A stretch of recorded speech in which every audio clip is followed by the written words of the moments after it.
Good afternoon, everyone. I'm Lucky Nagarajan with Beacon America. Welcome to DFI and Women in Deep Foundations Committee webinar series.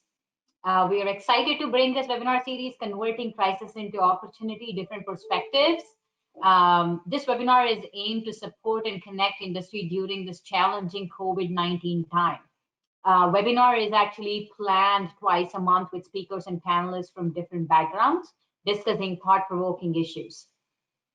I would like to thank DFI Women in Deep Foundations Committee, Mary Ellen, Teresa Engler, Carol Lenitzer from DFI. Special thanks to Karen Armfield with AKRF, Giselle and Joanna from AECOM, Sayantani from Langan. They are part of the Metro New York City group.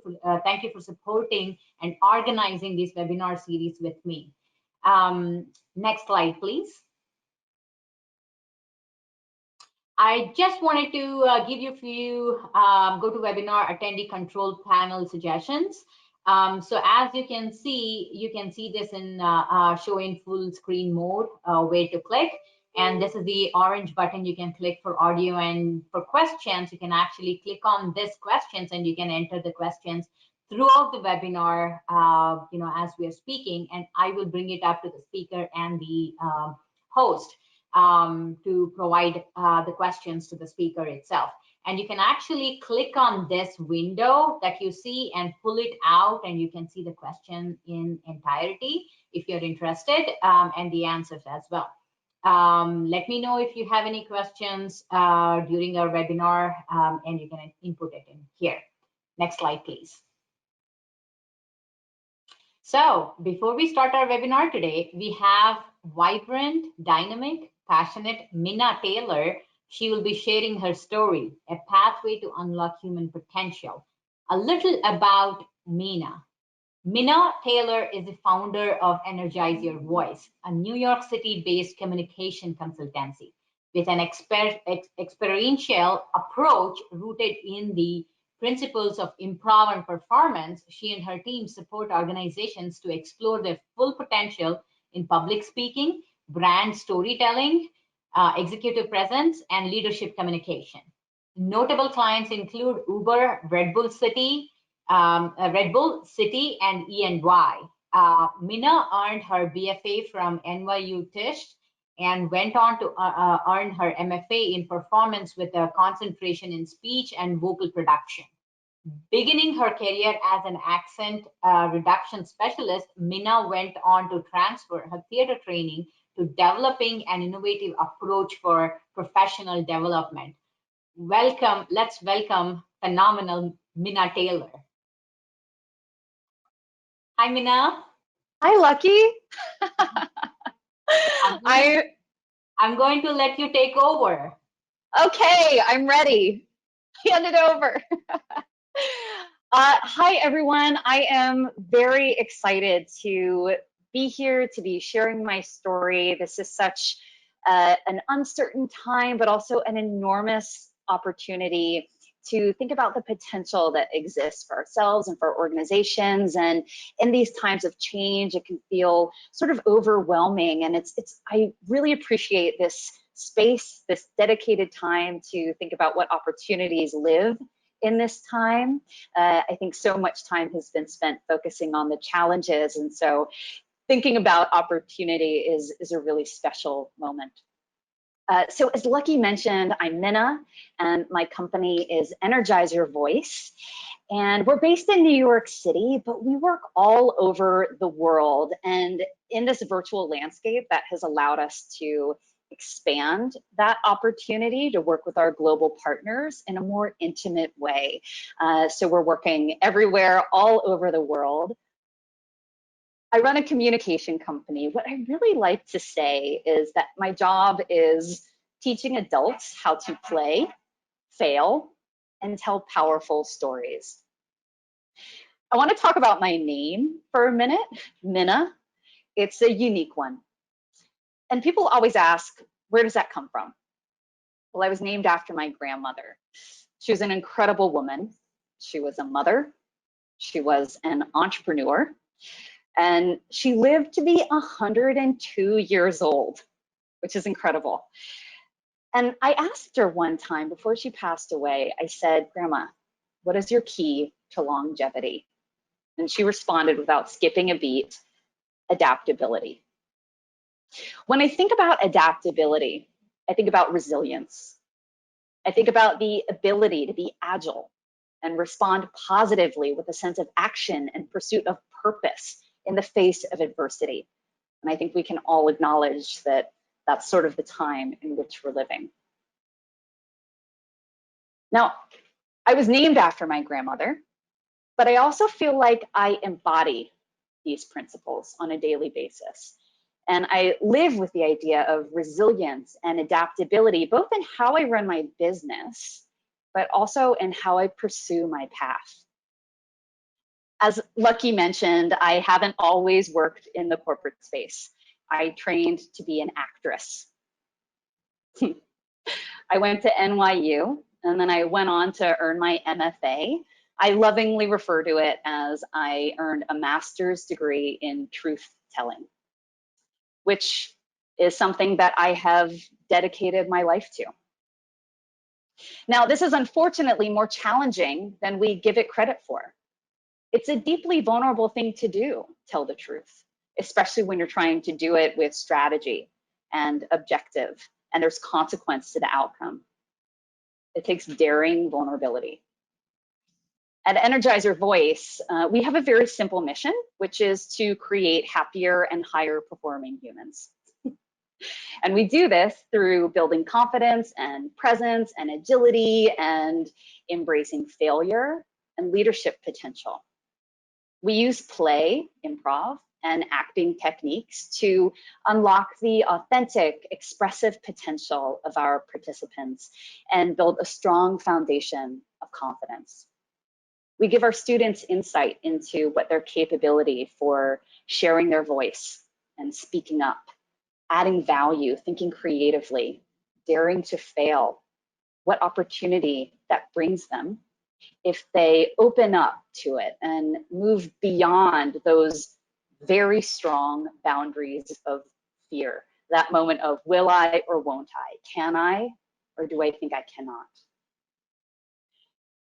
We have seen incredible impact through our trainings. Nearly 70% of participants say that they feel a deeper level of engagement after their work with us. And I'm very proud of this number, but there are always ways to deepen our impact, and we're constantly working to do so. Once COVID hit, we knew that we had the opportunity to expand our reach. Again, virtual platform. We now had a global audience because we weren't relegated to geography and in-person locations and convenience. We were able to expand our reach of teaching these principles and empowering our audience with the adoption of this virtual workspace. We moved all of our trainings online. We adapted our curriculum to meet a virtual landscape. And we have been keeping a consistent pulse through conversation, through observation, on the needs and desires of the people that we serve. On top of this global pandemic, we've also seen social unrest. We have experienced an uprising in needs of underserved communities and unseen populations to have a voice, to be heard, and to feel like they have advocates in the broader social landscape. In response to this, we have developed an incredibly powerful initiative, and I'm very excited because it will merge our dedication to impact, our dedication to increasing happiness and high performance, and our dedication to allowing people to experience the liberation of authentic truth-telling. This initiative is called Buy One, Give One, a path forward. It's a very simple premise with incredible potential for impact. We already have our corporate partnerships. We've been doing them for a long time, as Lucky mentioned. We've worked with some amazing organizations. So that model is going to stay intact. We're not leaving y'all behind. We got you. We have your back. And we already support nonprofits in the work that they do, and pretty consistently at no cost. So it seemed to us very natural to bring these two elements together. So through our Buy One, Give One, a Path Forward initiative, and this is all through brainstorming with my team, thinking, what can we do now? What opportunity lies ahead for us? We're now going to say that any program that's purchased by our corporate partners, we will give a hyper-local nonprofit and the community that they serve a free half-day training. Now, we'll work closely with the nonprofits to come up with a workshop that directly aligns to the needs of their community and do the same thing for our corporate partners. And it feels like such an amazing opportunity for impact. You know that moment when you just feel yes? When we came up with it, I think we all had this collective yes, this is how we feel so deeply on purpose. Through this initiative, the nonprofit wins, the corporation wins, the community wins. It's a win-win-win trifecta, and it's all about sharing the value and allowing people to step into their full potential. I'm sure you're aware that thousands of dollars are spent every year on corporate professional development training, and very few of these trainings can be directly connected to any real impact. That's been one of our challenges. How do we show through data the impact of our training? They may be fun and powerful and inspiring, but 6 months later, what's really changed? So at Energize Your Voice, we know that you have to spend money on trainings. We know that communication is a necessary tool. We want to be your long-term partner in that process. And especially now, voice and presence, they're more important than ever.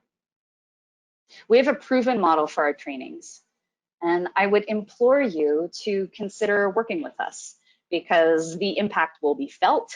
The stickiness of empowerment and skill building will be there. In addition, you should work with us because we are on a mission to give back to the community that you directly serve. And so many of our corporate partners right now are thinking, how can we create greater equity? How can we create greater impact? And how can we really see the tangible results of the initiatives that we're trying to implement? And that's where we can come in. So I'll ask you to connect with me on LinkedIn, Minna Taylor, that's simple. Or you can visit our website, it's energizeyourvoice.net, to learn more about how we can partner, how we can support you and work together, and also support the community that you serve. And I'm really very grateful for this opportunity to share this story with you all. It has been an incredible journey. I was supposed to be in Nepal for this time. That trip got canceled, and I thought I was going to have all the space to just take some time off. And instead, I've been working diligently and relentlessly to figure out how can we participate in this ever-evolving landscape in a way that feels purposeful and sustainable. So get in touch with me, let's have a conversation. And if you have any questions about who I am or what we do or what this initiative is all about, let's chat about it. But for right now, I'd say, hey, Lucky, are there any questions? And how can I respond to any inquiries? I haven't seen any questions coming back, Mina. I'm going to give it a few minutes, but we still have the rest of the webinar to keep an eye on that. As Mina said, if you have any questions, please send it over to us. So teaching adults to play, fail, and how to tell stories. I love it. You know, as kids, we are all great to, great at sharing stories, right? We are so imaginative. But as adults, not so much. That is amazing. That is amazing. And adaptability and resilience, that is so true. I'm not saying that it is in current time, but I'm thinking of it as any time, right? Those are the needed principles for you to be successful in anything you do. Absolutely. Yeah, go ahead. Yeah. Well, there's this great quote from, I think his name is Don, forgetting his last name, from Carnegie Mellon. And he said, confidence is oftentimes more important than competence when it comes to getting the job done. And for us, at the root of everything we teach, whether it's playing or failing or telling powerful stories and creating that level of resilience, it all comes down to confidence, because confidence is the bridge to execution. So there's the conceptual piece, and then there's the behavioral piece. And so building that essentially physical habit around showing up and daring to fail and being playful and thinking creatively, it's a practice that's put in place, and it will really elevate the way in which you're able to engage more deeply and thoughtfully in your job performance. So that confidence piece is a really important factor there. That is right on, right on what you just said, because I think true leaders recognize that confidence they have to build that bridge between the two needed terms, right? New principles, needed principles. So that is awesome. I'll have to come back to you and talk to you later. I will be reaching out to you. I am here for you, Lucky. Don't you worry. Thank you. So just one more thing I wanted to mention about Minna Taylor. She's also part of AEC Virtual High School Open House program that Dominika Stasiak from Langan is leading. I'm also part of that, and look out for this in the future, for this program in the future. We are excited to bring that to New York City, tri-state area. So look out for us again. Thank you, Mina. That was wonderful. Thank you very much. Thank you so much, Lucky. Thank you, everyone. Any questions, drop them in the box and I'll answer them later. Thank you. So now let's move on to the main part of our webinar. Today we have it in a different way. I'm excited to introduce Sam Singer, who is the Senior Project Manager from Langan, New York office. He will be introducing our speaker today and moderating question and answer session. Before I give it to Sam, I want to say a few things about Mr. Singer. A lot is there to be said. I will just say a few things for now. Mr. Singer has over 12 years of geotechnical engineering consulting experience. He manages, designs, and inspects geotechnical scope for projects ranging from minor additions to billion-dollar developments.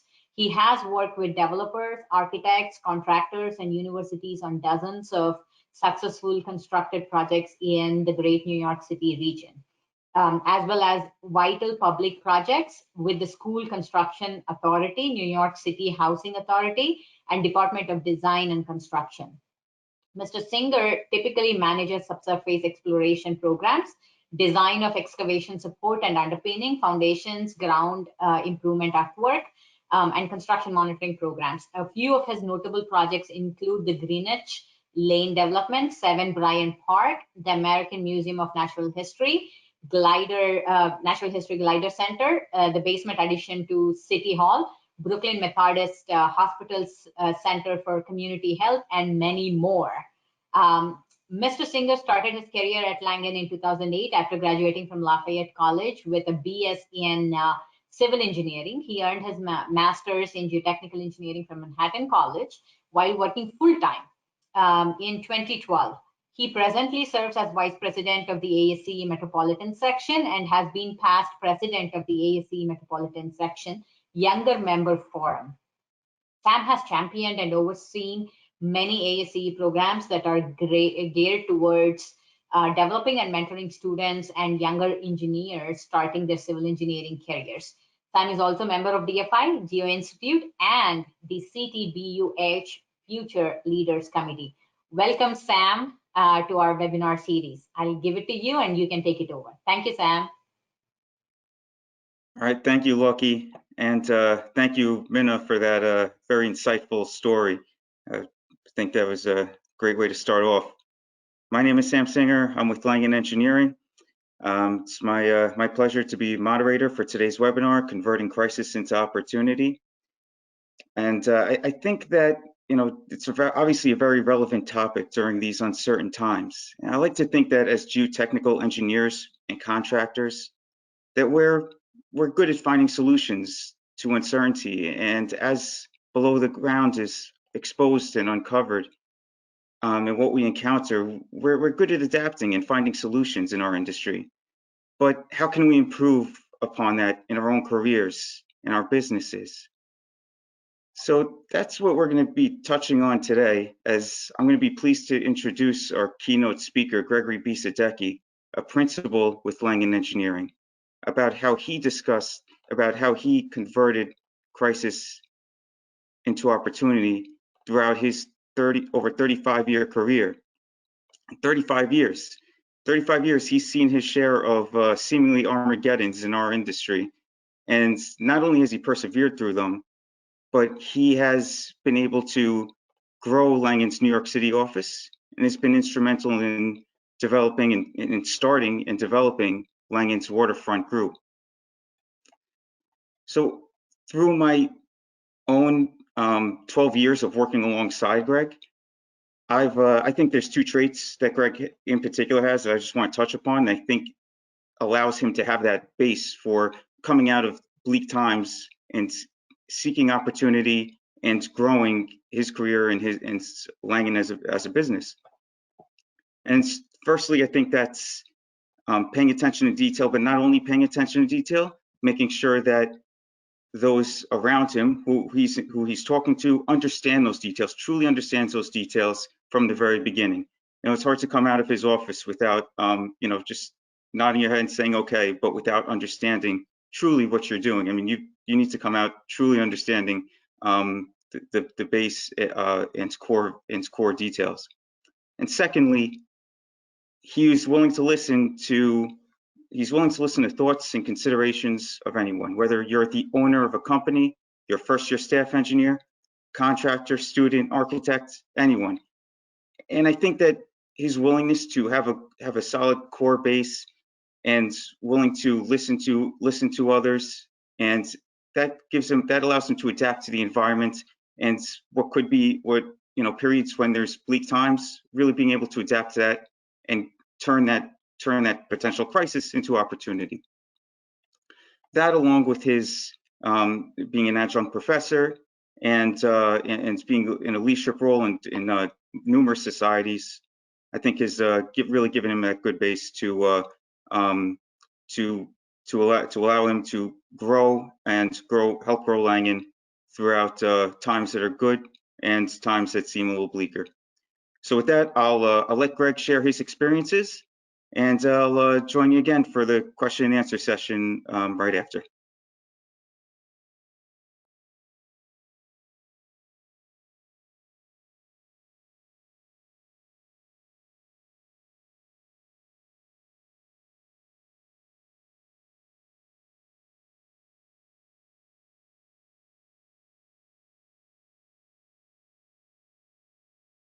Greg, for some reason we can't hear you.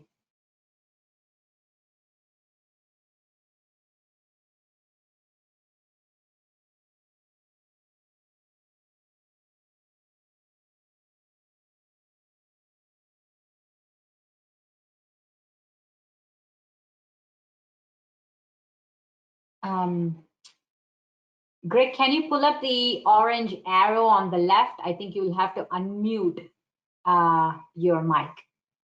Looks like it's muted. The orange arrow on the left, if you can pull it up, you can see the first icon, which is. Okay, how's that? Perfect. Thank you so much, Greg. All right, we got through another crisis. Good afternoon, everyone.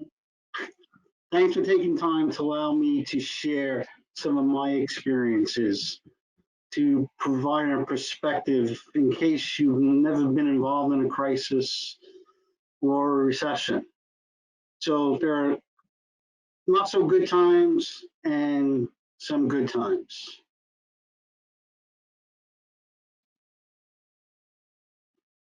The not so good times, I'm going to focus on 5 periods between 1991 and current.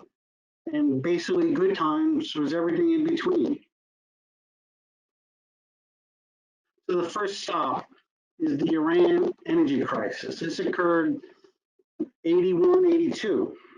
So this was a long recession period, and it was tight monetary policy in the United States. And that was to control inflation, because previously, the 2 energy crises before this, there was high inflation. But the government was trying to control that. But it was about this time that I was graduating with my undergraduate degree. And there was not many job opportunities in the fall of 1981. I remember one good offer. It was from the Los Angeles Department of Transportation across the country. As they say, this crisis hit home for me, what to do. So I decided to go on to graduate school. As an undergraduate degree, I felt it was only going to be a chapter in my book. It wasn't going to define me, and nor was unemployment going to define me. Delaying the start of my career by 1 year or even 2 years at first appeared to be a crisis, but actually it became an opportunity. It was an opportunity to learn more, become better prepared for being a staff engineer at a well-known foundation consulting firm, Muser Rutledge Johnson Lee Simone, as they were known back then. I want to thank Professor Guido for the suggestion of joining them. So the takeaway is be patient and keep the big picture in mind. In the 1980s, New York City reclaimed the role as a center for worldwide financial industry. Construction was booming in many different sectors across the tri-state area. I remember spending many months working on the Long Island Railroad improvements, and we were doing this for a contractor. So I was a designer for the development of temporary earth retaining systems for the widening and lengthening of existing rail bridges.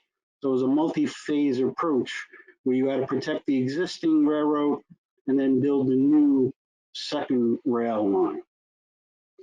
It was at this period that I considered myself to be an engineer and a designer. I still have dreams of Cooper E80 surcharge loads that I had to support. The next step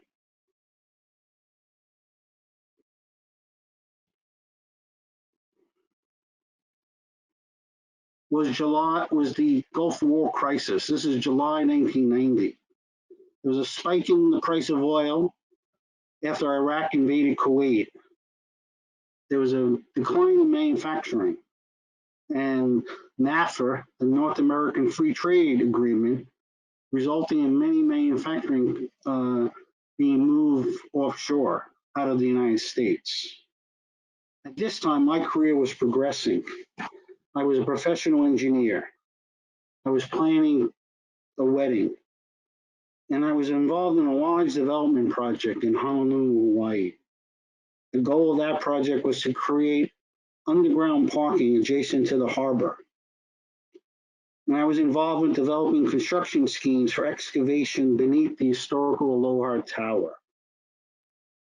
The plan was to finish the design and then spend 3 years in Hawaii and my first 3 years of married life in Honolulu, watching them construct. But the crisis shut down the project. There were layoffs at Muser. I had a position, but all my plans to move to Hawaii were out the door. What to do?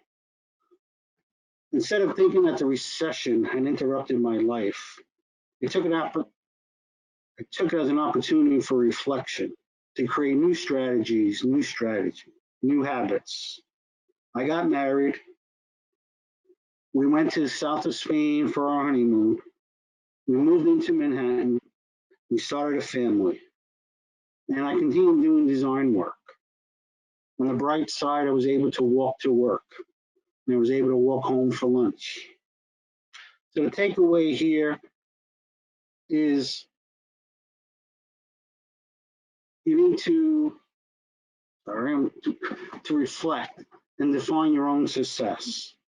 What could have been a stopping point was transformed into new learning opportunities. So real estate in the 1990s was booming. There was a strong period of growth, both for construction and personally. Then in May 1997, I made a big decision. I left Muser and I moved to Langan. And then overall, from March 1991 to March 2001, a very long economic expansion occurred. There were many projects on the board. And I was involved in one really big project in Greece. It was for a 3.3 kilometer cable stay bridge. Between design and construction, this project lasted 7 years. Next. All right.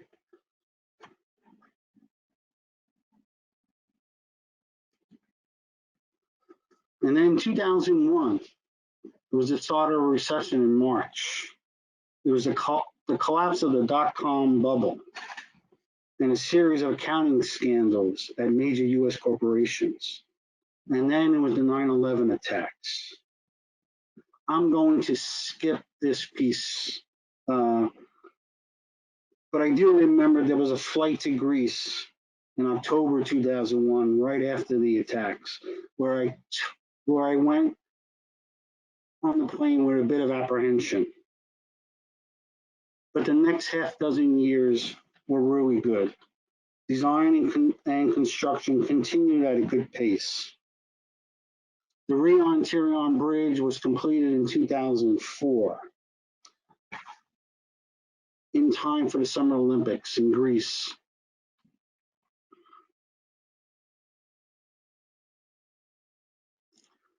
The next stop was the Great Recession. So after many years of doing well, the collapse of the housing bubble of the 2000s and the resulting record foreclosure and the financial crisis occurred that put markets worldwide into a tailspin. Oil prices spiked, then crashed. Overall, there was no capital. The Dow dropped 50%. And compared to the Great Depression, where it dropped 80%, that was very significant. By this time, I'm a shareholder at Langan. Most of the projects by Langan are for private developers. Things are good. Near the start of the recession, we realized that things are going to begin to change, and we decided to do more public work. That turned out to be a good idea. I was leading the design for underpinning of the New York City Hall restoration, and also doing waterfront work for the New York City Economic Development Corporation. By expanding the client base, it was easier to continue doing work. It wasn't necessarily as profitable, but it was just as exciting. Langan had gone from 200 employees when I started to over 800 by this time. The year 2008 was going along very well, despite the recession. And it wasn't until the financial collapse in the fourth quarter of 2008. So as much as one can plan for a slowdown in advance, I remember that October in 2008 hit like a hammer. That situation turned things around very quickly. It required us at Langan to take necessary steps. In addition to some significant pay cuts for the shareholders and other executives, we needed to trim staff across the board. We also stopped hiring new graduates. There was less work. We felt there was no need for new engineers to be on staff. One of the tougher decisions I needed to do was to let go of a project manager. One that I had trained from a young staff engineer all the way up to project manager, and it was very good. I felt really bad. It happened. It was necessary. But it turned out that that project manager had fallen in love, was in the process of moving overseas.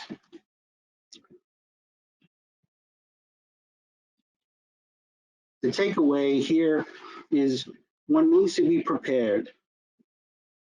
Despite what's happening now, you need to prepare in the future. You need to anticipate. And you also need to keep the focus.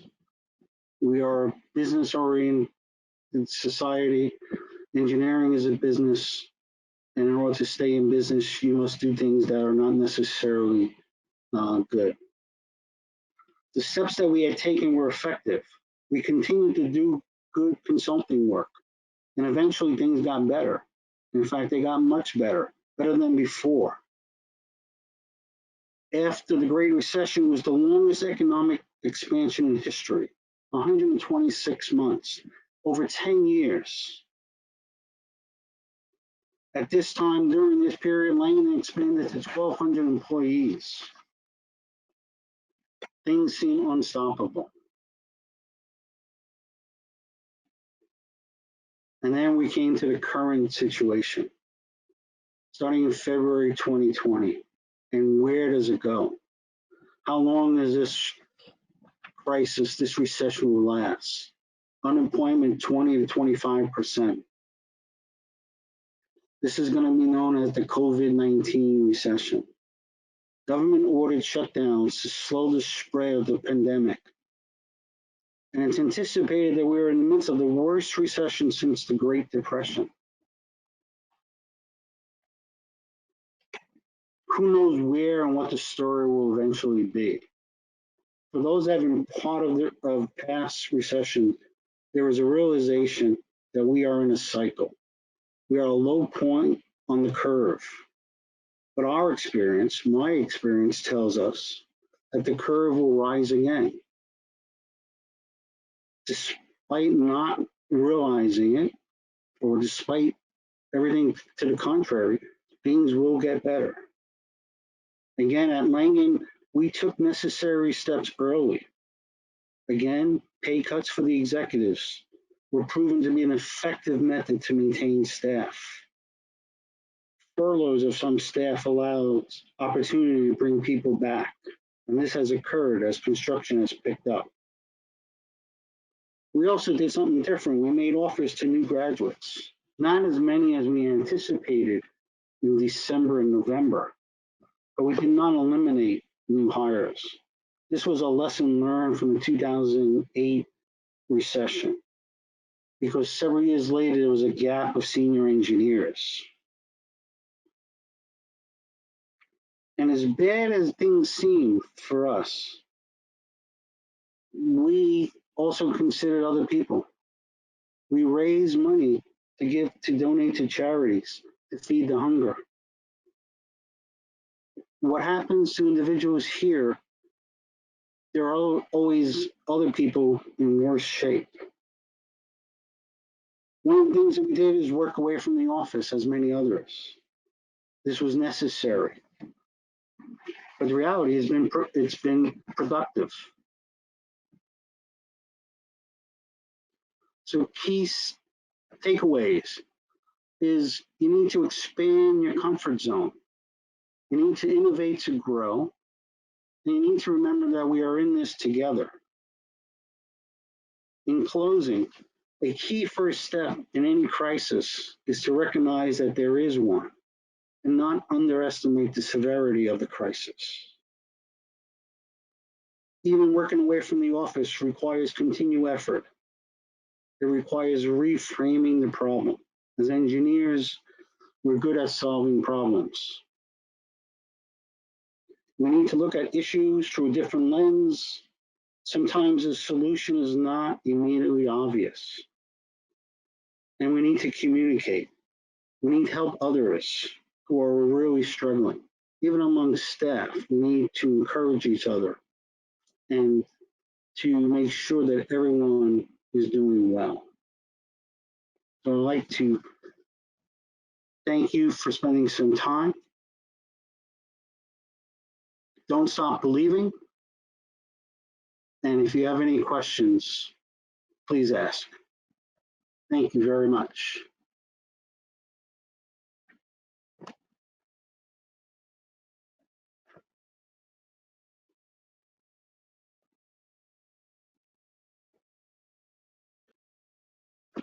Okay, thanks, Greg. We have a couple of questions coming in. So as those come in, I'll just start off with a couple of questions that we had here. So what has been the most during kind of the down times or not so good times? What has been the most gratifying one that we've come out of, and why? Well, I think gratifying is seeing someone coming out of school who have a lot of raw experience, raw knowledge, but very little experience, and teaching them how to do engineering and seeing the potential turn into actual experience.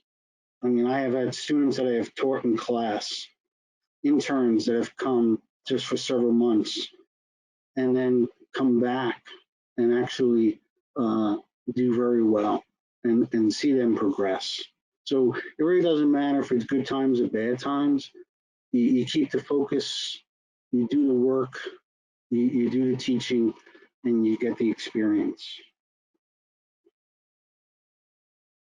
All right. And with so with that said, once having the staff on board and the staff that are working with us, there's sometimes obviously you know, with all the uncertainties and question marks, things are changing day to day, week to week. It seems like some days it seems that there's more positive news that we're going to maybe come out of this a little faster. Some days it seems like it's going to, you know, we don't know when the end of this is going to be.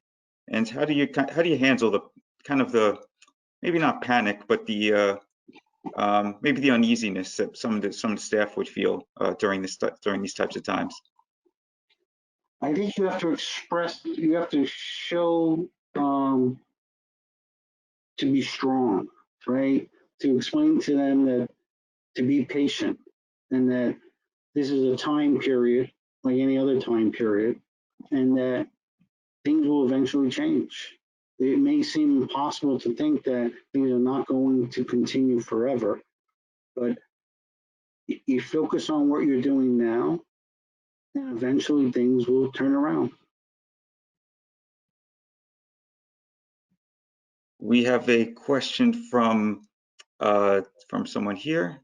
So the question is, some companies have been forced to sell or fold during recessions. And what do you think that Langan, in your experiences, has been done differently to avoid selling or closing? Langan is very good at what we do, and we prepare for downtimes by making the good times really good. We take steps to be conservative. We don't have a lot of debt. We don't overextend ourselves, and we're always reaching out to the in the future to see what's going to happen. Always thinking about, you know, good times and bad times, and not just simply chase the golden ring right now, but have a very long-term perspective. So when things are good, you don't necessarily maximize, or some people would say become too greedy. You do what you do best. You don't expand too far. So when times are needed for contraction, you're in a good position. And I think it's served us well.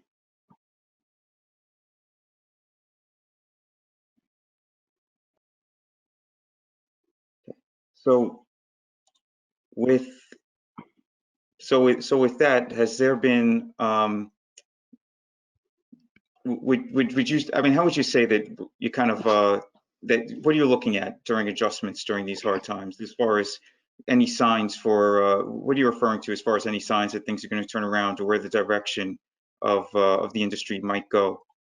Particularly, I mean, now we're in an instance where there's more working away from the office. There's you know, more precautions being taken on construction sites, and the just the way the building industry is going is changing. What type of factors are you looking at or considering for how to adapt as we move forward? I think part of this is communication. You try to get as much knowledge of what's happening as possible. So it's not just newspapers, it's not just cable TV news, it's not just what the president's saying. You're reaching out to your fellow people in the field. We have introduced introduce a call so that we reach out to different people, not necessarily looking for work, but just to see how they're doing. And by touching each other multiple times a day, multiple times a week, you gain some insight to what's happening. It's like what's the ground is feeling like. And so you talk to developers, you talk to banks, you talk to different people who are in a position to decide if they're going to proceed with a project or not proceed with a project. What is the sentiment? I mean, as in past recession, there's a capital shortage. There's not enough money out there. So developers are going to be very careful before they proceed with a project.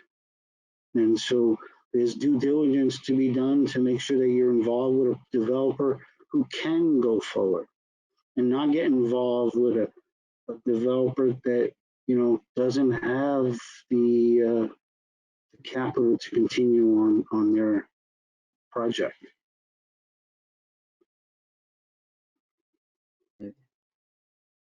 You have another question that came in. It says, the question is, what type of tasks should we be, and I assume by we, those in the industry, engineers and contractors, what should we be doing to keep to basically advance the opportunity, to advance your own opportunities, grow yourself when times aren't so busy? I think simply to be productive, right? Don't take this situation as a chance to crawl underneath the rock. Reach out. If there's not billable time on a project, then take your non-billable time to do a task that you didn't have time to do when you were fully billable. One of the things we always keep track of is things we need to improve ourselves. And these are tasks that sometimes take a while to get done because people are too busy. So now's the time, could be a time when people are not as busy doing billable work. Do those tasks that you put on the shelf in anticipation when you are not too busy. So I think there's a lot of opportunities for staff, senior staff, to contribute, not necessarily on a project, but on projects that are long-term or beneficial.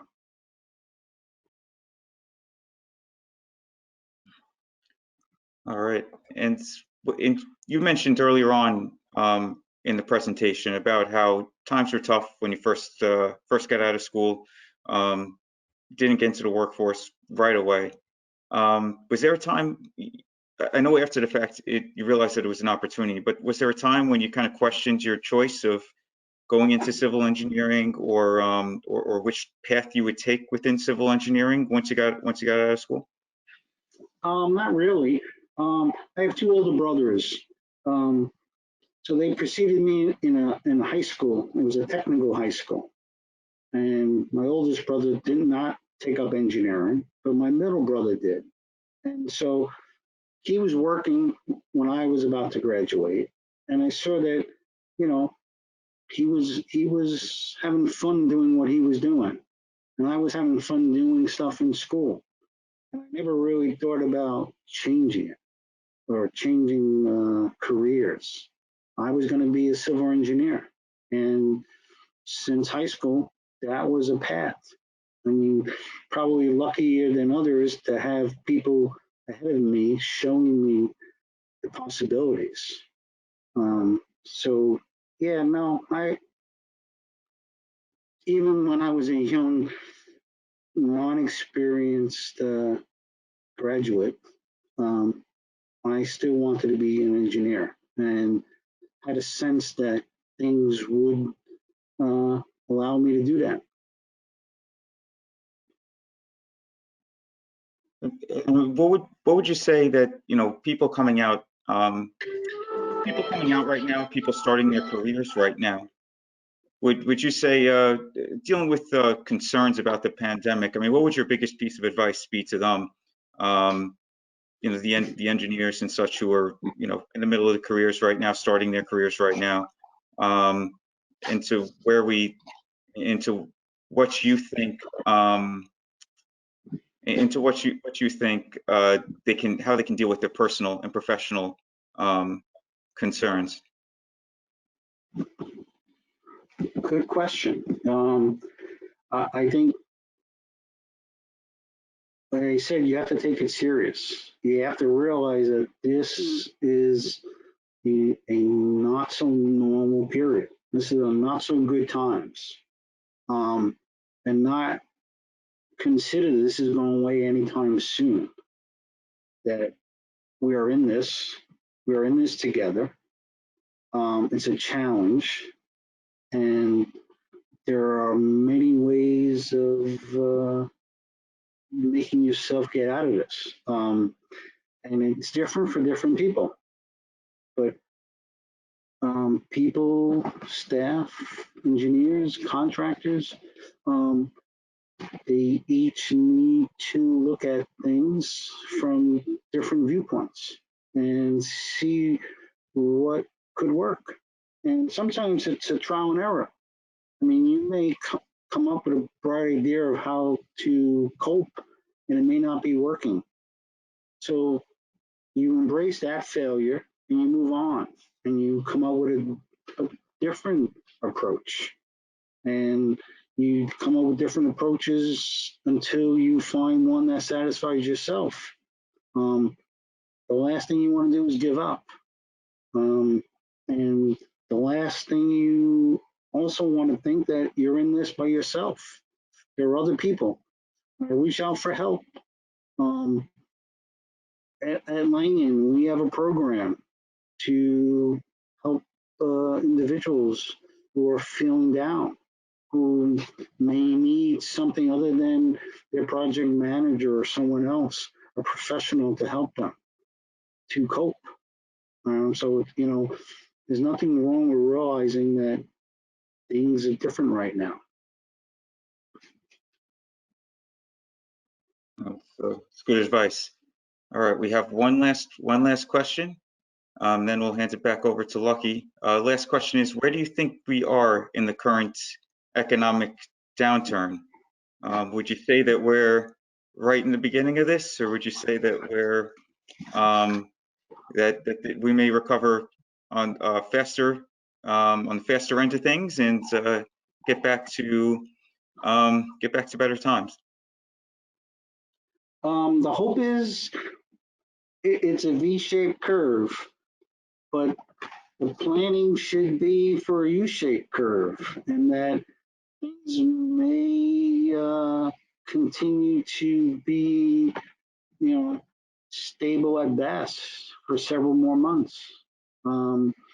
Again, there's different sources out there saying different things are happening. It's a weird time right now because elections in November. There might be an October surprise, right? So,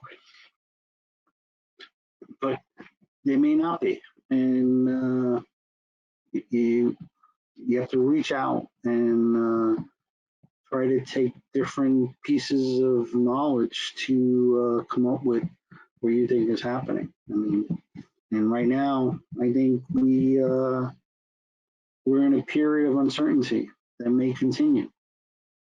But you know, if we keep focusing on our job and keep looking at projects and doing good work, we'll get out of this. And before one knows, things will feel a lot better. Yeah, I mean that's good advice, and I think that that's a good point, good note to end it on. Hopefully we're all recovering as an industry and better times ahead or sooner than later. But I hope that I hope that everyone here has received some insight and some thoughts to think about and prepare for. You know, if the times right now will be not so great over, for a little longer than usual. Hopefully you have some things to think about and take back with you and help you in your career. So I'll hand it back to Lucky, and thank you, Women in Deep Foundation Institute, for having me, asking me to moderate. And it's been a pleasure. Thanks, Lucky. Thank you, Sam. Thank you, Greg. That was amazing. That was amazing. You've definitely had an exciting and adventurous career. All the things I didn't know before, now I know all of that. And great takeaways from your 35 years of experience.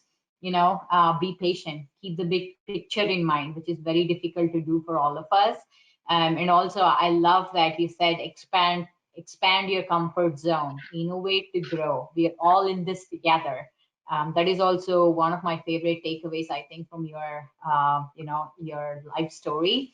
I am definitely, I'm trying my best all the time to step out of that comfort zone, which I'm not really good at, but I will keep trying to grow. Thank you, Greg. Thank you for always being there.